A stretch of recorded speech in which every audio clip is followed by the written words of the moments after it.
আসসালামু আলাইকুম। আজকে আমরা এসেছি বিজ্ঞান প্রযুক্তি মেলায়। এখানে আমাদের ছোট ছোট ভাই বোনেরা কিছু তাদের প্রজেক্ট তৈরি করেছে, সেগুলো সম্পর্কে আপনাদের কাছে বিস্তারিত বলবো। চলুন তাহলে শুরু করি আমরা। আজকে আমার ছোট ভাইরা কার্বন পিউরিফিকেশন সিস্টেম তৈরি করেছে, এরপর ডাই হাইড্রোলিক ব্রিজ মডেল তৈরি করেছে এবং অ্যালজেব্রিক ফর্মুলাস তৈরি করেছে।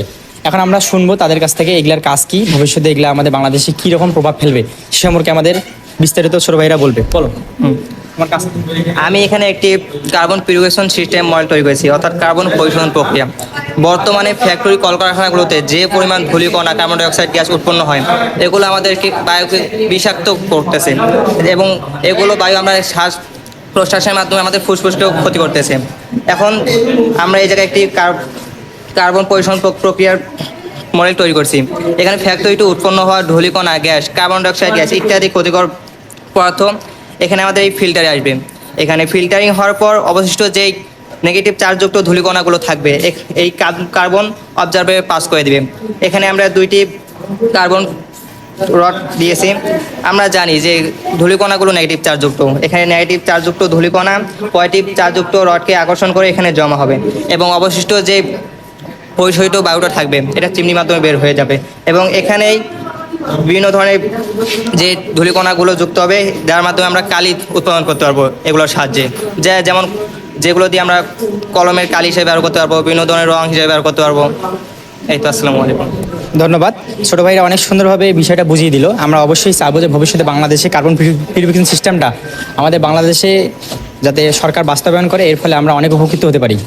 এরপর আমরা শুনবো যে ডাই হাইড্রোলিক ব্রিজ মডেলের কাজ কি, ছোট ভাইয়ের কাছ থেকে। আমার সবাইকে আদাব। আমি যে মডেলটি তৈরি করেছি সেই মডেলটির নাম হচ্ছে ডাই হাইড্রোলিক ব্রিজ। আমাদের বাংলাদেশে অনেক সময় অনেক জায়গায় অনেক দুর্ঘটনা হয়, যাতে এই দুর্ঘটনাটা এড়ানো যেতে পারে, তাই আমি এই প্রজেক্টটি তৈরি করেছি। এই প্রজেক্টটি অনেক অল্প বায়ুর চাপ প্রয়োগ করে অনেক ভারী বস্তুকে ওঠাতে পারে। এই যে আমি এখানে প্র্যাকটিক্যালি দেখাচ্ছি।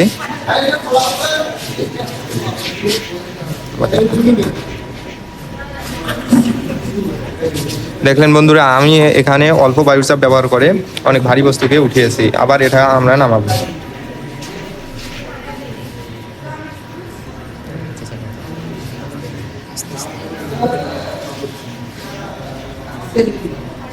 এইখানে একটু চাপ দিতে হবে।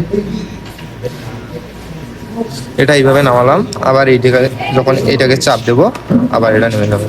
এটাকে ধীরে ধীরে চাপ দিতে হবে। তো এই হচ্ছে আমার ডিহাইড্রোলিক ব্রিজ মডেল। এটা দ্বারা মনে করেন উপর দিয়ে যখন যানবাহন যাবে তখন যানবাহন যেতে থাকবে, যখন পরবর্তী সময় নিচ দিয়ে যখন জাহাজ অথবা বড় কোনো যান আসবে তখন এটাকে আলতোভাবে একটু উঠিয়ে দেব। তার পরবর্তী সময়ে যখন বড় জাহাজটা চলে যাওয়ার পর এটাকে আবার এটার সাহায্যে নামিয়ে দেবো। এটাই ছিল আমাদের। অনেক সুন্দর উপস্থাপনা তোমার। আমি যা বুঝলাম, ভবিষ্যতে এটা বাস্তবায়ন হলে বাংলাদেশ অনেক উপকৃত হবে, অনেক দুর্ঘটনা থেকে মুক্তি পাবে। অবশ্যই আমি চাইবো যে বাংলাদেশ সরকার এটা বাস্তবায়ন করুক, ভবিষ্যতে এই প্রকল্প নিয়ে কাজ করে যাতে বাংলাদেশ